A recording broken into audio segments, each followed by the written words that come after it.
On paper, the Middle East has never looked more formidable. Riyadh is constructing Neom, a trillion-dollar futuristic metropolis rising out of the desert sand.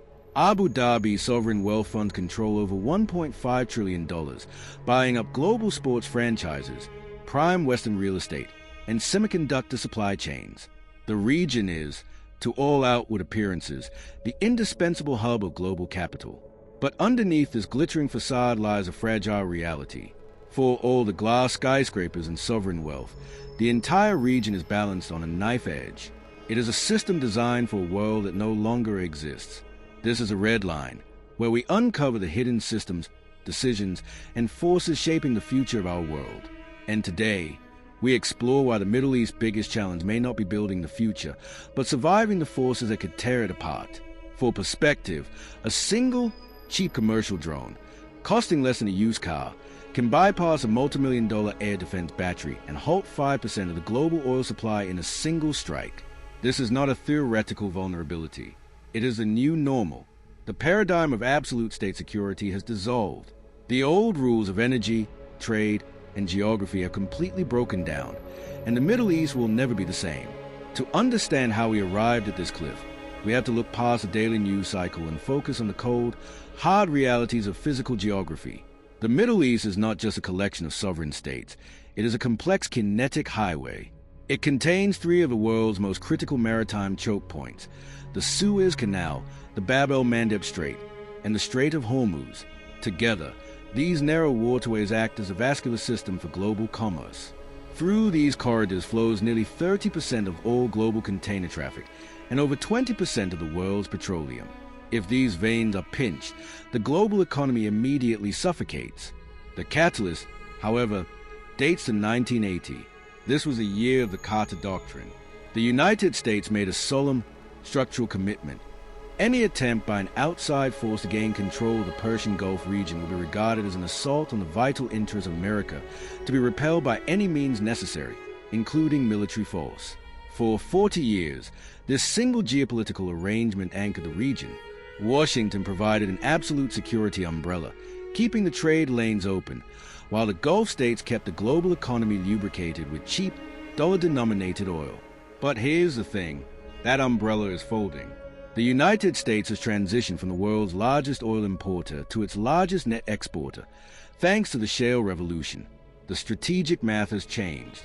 Washington no longer needs the Gulf's oil to survive, and its foreign policy priorities have shifted decisively toward the Pacific.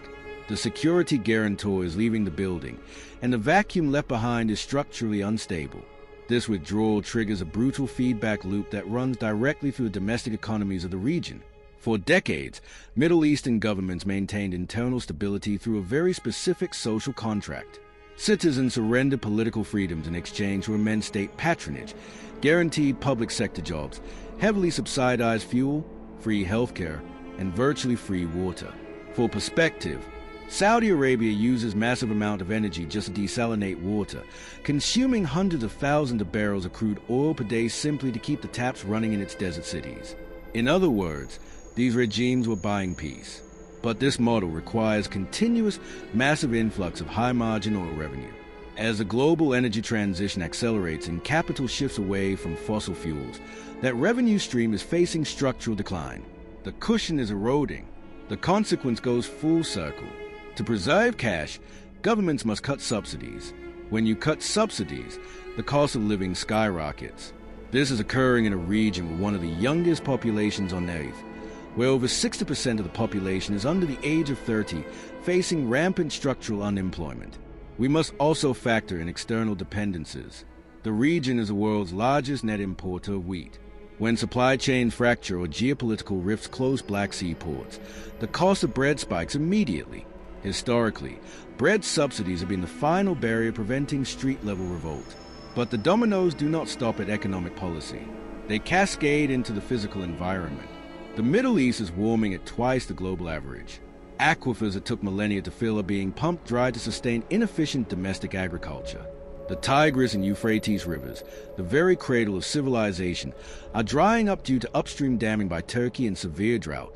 When water disappears, rural populations collapse.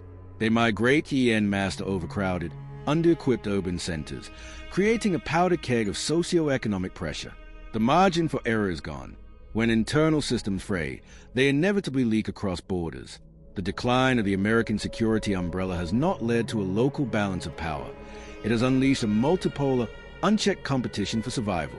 Without a global hegemon to police the lines, regional players must secure their own strategic depth. This explains the kinetic escalation we are seeing today. Iran, facing crippling economic sanctions and domestic unrest, has perfected asymmetric warfare. By projecting power through a network of highly motivated, low-cost proxies across Yemen, Iraq, Syria, and Lebanon, Tehran has created a ring of fire. They have realized that they do not need a multi-billion-dollar air force to project power. They only need cheap, GPS-guided munitions that can bypass traditional air defense systems. Meanwhile, Israel finds itself in a profound existential dilemma. The old status quo, where it could rely on overwhelming technological superiority and American diplomatic cover to manage localized conflicts, is breaking down. The threat is no longer localized. It is regional, interconnected, and constant. This is no longer a localized proxy war. It is a systemic clash of survival strategies, and the fallout cannot be contained. If the Bab el-Mandeb remains unstable, shipping companies bypass the Red Sea entirely, routing cargo around the Cape of Good Hope. This adds 10 days and millions of dollars in fuel costs to every single shipment between Asia and Europe. The result is structural global inflation, supply chain delays, and a permanent drag on the European economy. We must abandon the naive assumption that this region will eventually settle into a Western-style peace. Geopolitics is not a moral play. It is a study of pressures, resources, and geography. The Middle East is reverting to its historical default state, a highly fragmented, hyper-competitive arena where physical security is scarce and resources are finite. The grand modernization projects of the Gulf may survive as gilded enclaves, but they will be surrounded by an ocean of structural instability. The old order, built on the foundations of artificial colonial borders and foreign security guarantees, is dead. What comes next will not be shaped by peace treaties or diplomatic summits. It will be dictated by the cold, unyielding laws of geography, water scarcity, and logistics. In the final analysis, the Middle East is not experiencing a temporary crisis. It is undergoing a permanent state transition. And in this new, unforgiving landscape, survival is the only victory that matters. This was The Red Line. Subscribe to understand the hidden forces shaping our world.